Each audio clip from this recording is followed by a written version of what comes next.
Hello दोस्तों, मैं हूं आपका दोस्त अमित अमन।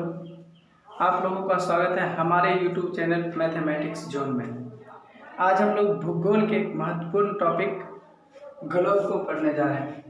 ग्लोब क्या होता है, इस चैप्टर में हम लोग क्या क्या पढ़ने वाले हैं इसको पहले हम जान लेते हैं। तो इसमें सबसे पहले जानेंगे ग्लोब क्या होता है, इसके बाद अक्षांश एवं देशांतर रेखाएं क्या होती हैं, इसके बाद एक मानक समय रेखा होता है उसको वो क्या होता है, और मानक तिथि रेखाएं क्या होता है, भूमध्य रेखाएं क्या होता है, कर्क रेखाएं और विषुवत रेखाएं क्या होता है। इन सबों को हम लोग मैप की सहायता से भी अध्ययन करेंगे और थ्योरी पार्ट को भी देखेंगे। तो चलिए बिना देर के हुए स्टार्ट करते हैं। तो सबसे पहले देखते हैं विश्व ग्लोब है क्या। विश्व ग्लोब है क्या? तो ग्लोब एक प्रकार का मानिए तो पृथ्वी का पूरा नक्शा आपके कॉपी पर उतार दिया गया है, जिसकी सहायता से हम पूरे विश्व को आसानी से समझ सकते हैं कि कौन सा स्थान कहाँ पर स्थित है। ठीक है, इसके बाद देखिए इसमें हम यही जानेंगे कि स्थिति किसी भी देश का स्थिति, किसी भी स्थान का स्थिति का पता लगाने के लिए ग्लोब की सहायता से आसानी से पता लगाया जा सकता है। चलिए इसके बाद देखते हैं ग्लोब का निर्माता कौन थे। तो सबसे पहले ग्लोब को मार्टिन बेहम ने बनाया था। किसने बनाया? मार्टिन बेहम ने बनाया था। इसके बाद देखते हैं अक्षांश रेखाएं और देशांतर रेखाएं क्या होता है। आपको दिख रहा होगा ये पृथ्वी है, पृथ्वी के हॉरिजॉन्टल मतलब क्षैतिज रेखा, ये सब जो क्षैतिज रेखा है मतलब पूर्व से पश्चिम की ओर जो रेखाएं खींची हुई दिख रही है, ये सब क्या है? एक अक्षांश रेखा है। ये सब क्या है? अक्षांश रेखा है। और 0 डिग्री के बीचों बीच जो गया हुआ है इसको हम लोग बोलते हैं भूमध्य रेखा या फिर इक्वेटर या फिर विषुवत रेखा है, बीच वाले को, जिसका जो 0 डिग्री पर बना होता है। इसके बाद इसके ऊपर चलेंगे। अच्छा, ये क्या करता है? पृथ्वी को बराबर 2 भागों में डिवाइड करता है। ये उत्तरी अक्षांश कहलाएगा और इधर वाला दक्षिणी अक्षांश कहलाएगा। ठीक है ना। इसके बाद देखिए इसके 23.5 डिग्री ऊपर हम लोग जाते हैं तो इसको हम लोग बोलते हैं कर्क रेखा। क्या बोलते हैं? कर्क रेखा।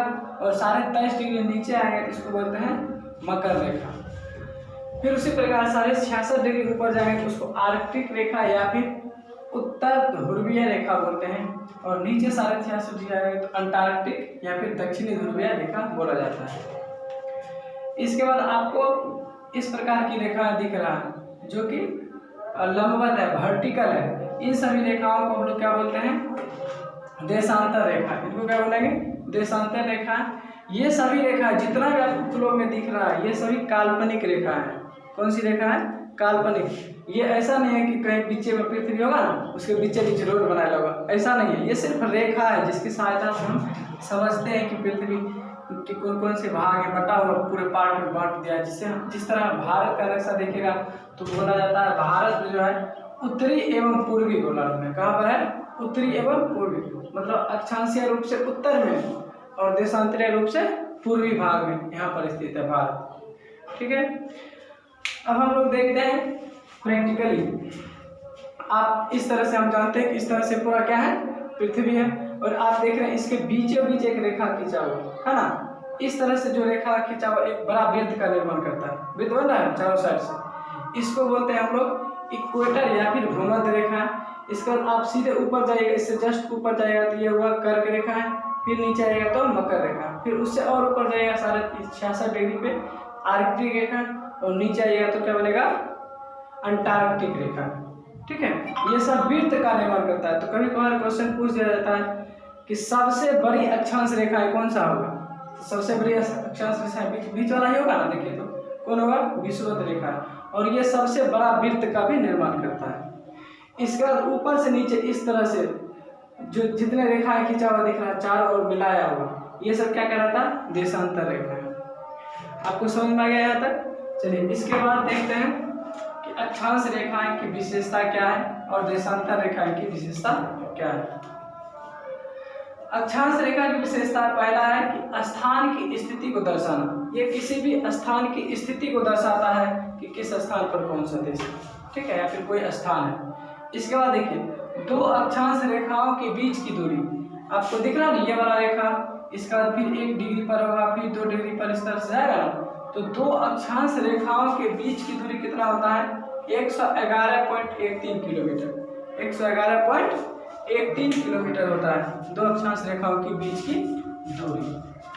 फिर है भूमध्य रेखा पर सबसे बड़ी वृत्त। वे आप लोग को बता चुके हैं कि भूमध्य रेखा पर सबसे बड़ा वृत्त का निर्माण होता है एवं ध्रुवों पर सबसे जो ऊपर होगा बताइए, इसमें बहुत छोटा वृत्त नहीं बनेगा। ध्रुवों पर, दक्षिणी ध्रुव पर भी और उत्तर ध्रुव पर भी क्या बनेगा, सबसे छोटा वृत्त बनता है। इसके बाद देखिए अक्षांश रेखा की संख्या कितना होता है।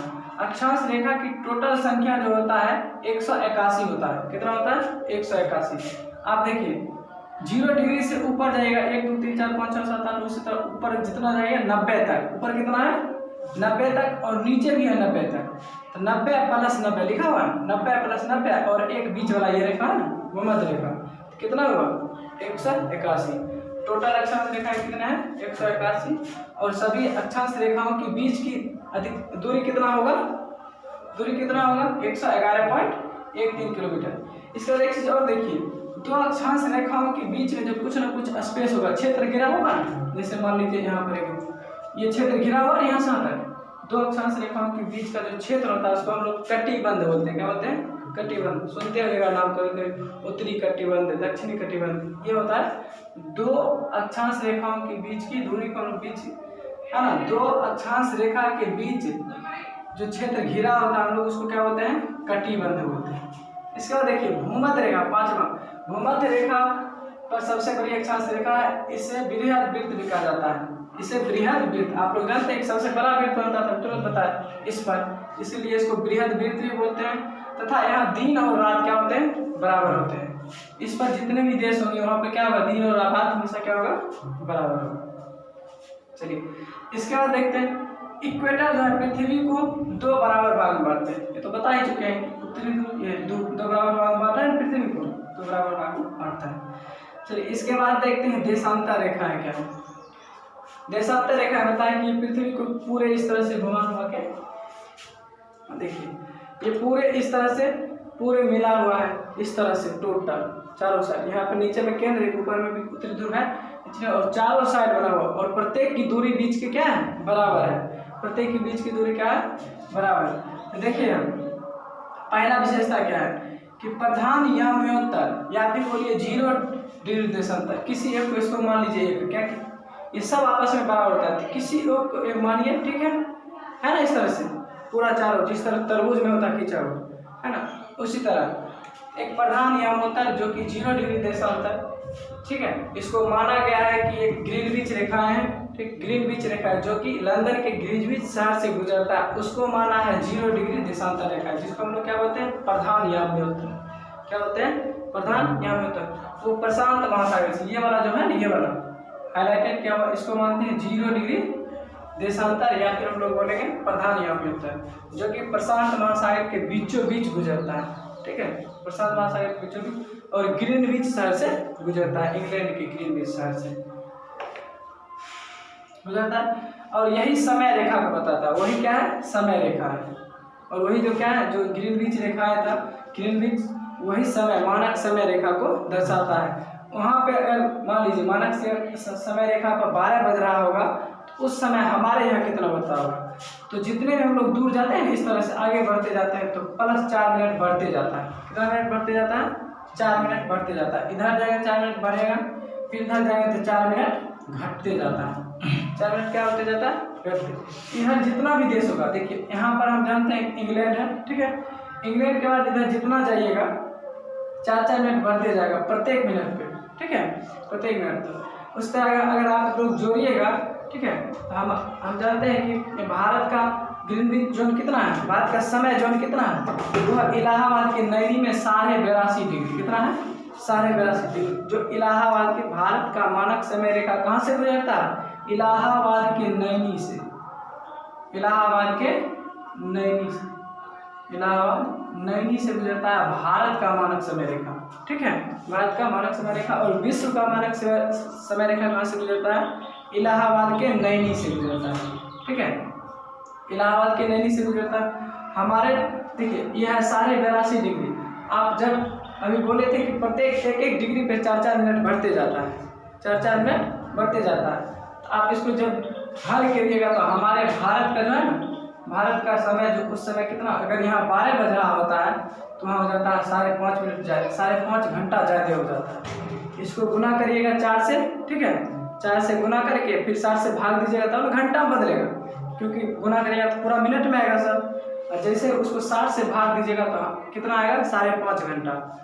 तो जो ग्रीनविच समय रेखा है, बीच वाला समय रेखा है ना, मुख्य रूप जो माना गया ग्रीनविच समय रेखा, उससे हमारा समय रेखा कितना है, हमारे भारत का समय कितना है, 5.5 घंटा अधिक होता है। जैसे वहाँ पर बज रहा होगा 12 तो हमारे यहाँ कितना बज रहा होगा, 5.5। समझ में आ गया ये बात। इसी को हम लोग प्रधान नियम तक ये ग्रीनविच रेखा होता है, 0 डिग्री देशांतर ग्रीनविच रेखा या फिर मानक समय रेखा कहते हैं। इसका देखा अगला, दो देशांतर रेखाओं के बीच की अधिकतम दूरी भूमध्य रेखा पर 111.13 होता है। अच्छा ये तुरंत बता रहे थे, बताइए ये बीच में दूरी सबसे ज्यादा होगा कि नहीं होगा, दो रेखाओं के बीच की, दो देशांतर रेखा है ये वाला, देखिए दो देशांतर रेखाएं जो है इस तरह से तलवन में देखिएगा, उधर क्या होगा, चिपटा होगा, बीच में थोड़ा ज्यादा चौड़ा होगा ना, तो सबसे अधिक यहीं पर ना होगा दूरी, सबसे अधिक दूरी कहाँ पर होगा, बीच में, यहाँ से लेके यहाँ तक। ये जो दूरी होता है कितना होता है, ये दूरी 111.32 किलोमीटर होता है। तो सबसे अधिकतम कितना होगा, ये भूमध्य रेखा पर होगा। दो देशांतर रेखाओं के बीच की अधिकतम दूरी कहाँ पर होगा, भूमध्य रेखा पर। नीचे आएगा तो कम होते जाएगा ना दूरी, ऊपर भी जाएगा तो कम होते जाएगा। तो सबसे अधिकतम कहाँ पर होगा, भूमध्य रेखा पर। भूमध्य रेखा पर 111.32 किलोमीटर होता है, तथा न्यूनतम दूरी ध्रुवों पर, ऊपर चल जाएगा तो चिपक जाता है ना दोनों जाके, नहीं चिपक गया, न्यूनतम कहाँ होगा, कितना होगा, 0 किलोमीटर मात्र होगा, न्यूनतम दूरी कितना होगा, 0 किलोमीटर। चलिए इसका आगे देखते हैं। इसकी संख्या 180 प्लस 180 360 होता है।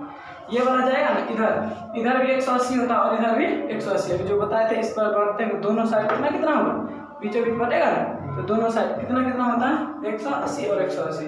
तो टोटल कितना हुआ, ये टोटल देशांतर रेखा कितना हुआ, 360। फिर इसका उपयोग किसी स्थान की स्थिति, समय, तिथि के निर्धारण में किया जाता है। इसका देशांतर रेखाओं का हम लोग उपयोग किस चीज में करेंगे, स्थिति बताने के लिए कोई भी समय का, किसी भी स्थान का, उसके बाद समय दर्शाने के लिए तथा उस तिथि को दर्शाने के लिए, उस समय का मतलब उस जगह का तिथि को दर्शाने के लिए। कभी कभी देखते होगा तिथि एक दिन आगे पीछे चलता है, तो तिथि को भी दर्शाया जाता है किसके सहायता से, देशांतर रेखा है। समय, मानक समय रेखा कौन था, 0 डिग्री देशांतर, मानक समय रेखा क्या था, 0 डिग्री देशांतर। और मानक तिथि क्या होगा, मानक तिथि होगा 180 डिग्री देशांतर, ये याद रखिएगा, कितना वाला, 180। बताओ ये वाला 0 होगा तो उसके जस्ट उधर विपरीत साइड वाला कितना होगा, 180 वाला होगा ना। 180 डिग्री जो देशांतर रेखा खींचा होगा वो दर्शाता है तिथि रेखा को, किसको, तिथि रेखा। चलिए इसका आगे देखते हैं। दो देशांतर के बीच घिरे क्षेत्र को हम लोग गोरे बोलते हैं। जिस तरह दो अक्षांश के बीच घिरे क्षेत्र को कटिबंध बोलते थे, उस तरह दो देशांतर रेखाओं के बीच के घिरे क्षेत्र को क्या बोलेंगे, गोरे बोलते हैं।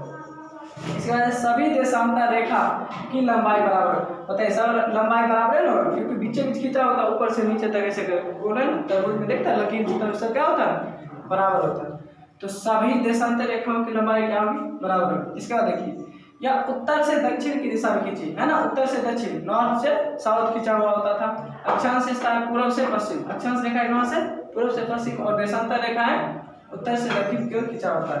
भारत का मानक समय रेखा 82.5 पता है ना, पूर्वी देशांतर में है, पूर्वी भाग में है ना, पूर्वी देशांतर में है। ये पश्चिमी भाग है, ये वाला पूर्वी भाग, 82.5 डिग्री पूर्वी भाग में है भारत का मानक समय रेखा, जो कि नैनी से गुजरता है, इलाहाबाद के नैनी से। इलाहाबाद कहाँ पड़ता है, यूपी में, ठीक है ना।